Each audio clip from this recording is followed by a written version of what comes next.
Let's go for it. It's history. In our modern age, we have everything so comfortably that we don't value things that seem simple today, but that were once of great importance. One of these things is fire. In the past, practically everyone had to know how to start a fire because there were no matches. If you didn't know how to start a fire, you couldn't cook, as there were no gas stoves like today.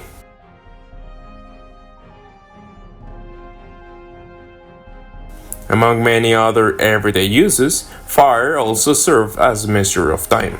There were certain sacred fire ceremonies for these cultures.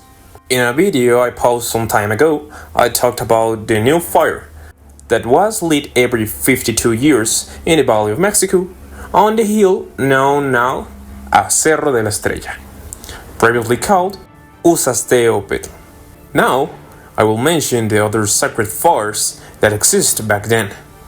The most important of all was, of course, the 52-year fire, making the end of a century for these cultures every 52 years. The end of this cycle and the beginning of a new one was renewal in all aspects, which is why people would even break their household utensils and wear different clothes. Of course, the downside of this celebration was the belief that the world might end, with monstrous beings possibly descending from the sky to destroy everything. There were both excitement and fear, a fear that was relevant when the new 52-year fire was lit. At that time, most people could only witness a new fire every 52 years, as people had a relative short lifespan. People could die during childbirth, in war, from an attack by a wild animal, a venomous bite, or a serious illness, etc. So, not many live beyond 52 years. This is the most famous fire. But this ceremony wasn't celebrated simultaneously across all cultures. For example, Mexica celebrated their last new fire in 1507 before Hernán Cortés arrived. This practice was suppressed for hundreds of years, but following the chronology from 1507, the closest new 52-year fire to our time would have been in 1975. The next one would be then celebrated in 2027. But this is just speaking of the Mexicas. For instance, the Purépechas began to revive this new fire tradition in 1983. For them, the 52-year cycle will be completed in 2035.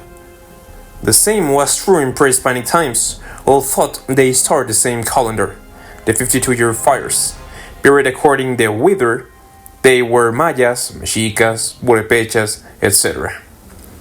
While it was the most significant, it wasn't the only one.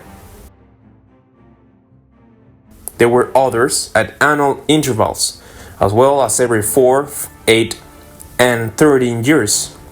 The annual fires also varied depending on the culture. Throughout the solar year, they had 20-day months, some of which celebrate deities related to fire. For example, the Mexicas had Xiuhtecutli and the Tlaxcaltecas had Camaxtli.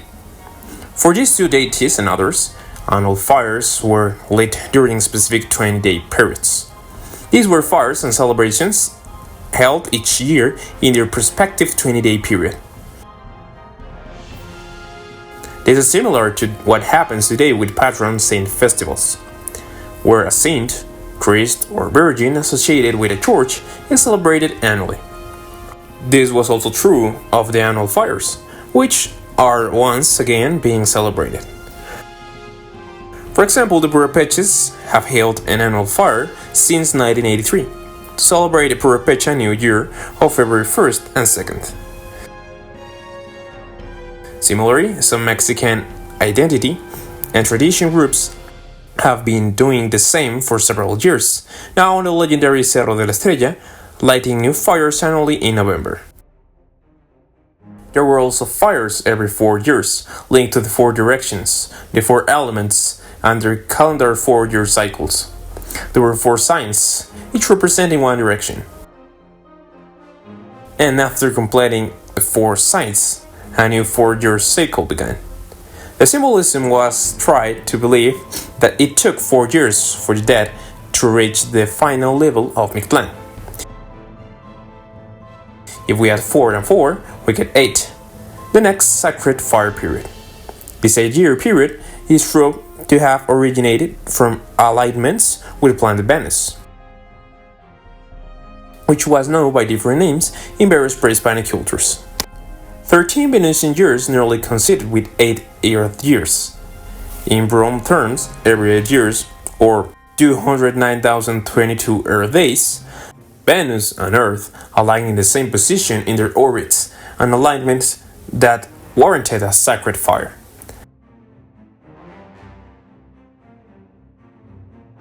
Lastly, there were fires every 13 years. The 52-year cycle, as mentioned, was made up for 30-year periods. It was again tied to the 4 sites that gave names to their years, using 13 numbers in each trecena. Each trecena, depending on the site it started with, also ended with the same sign in a 1 to 13 count.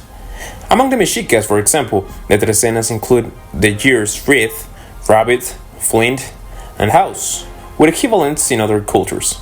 These 13 years periods also held great symbolic value, making the beginning of each period worthy of a sacred fire. In conclusion, we can say that the most famous fire was the 52-year fire. But within this major cycle, there were other smaller fires that also marked the passage of time. These provided reasons for ceremonies, dances, a reenactment of myths and beliefs, even serving as astronomical markers for the sky. So, now you know. There were countless sacred fires among the ancient cultures of Anahuac.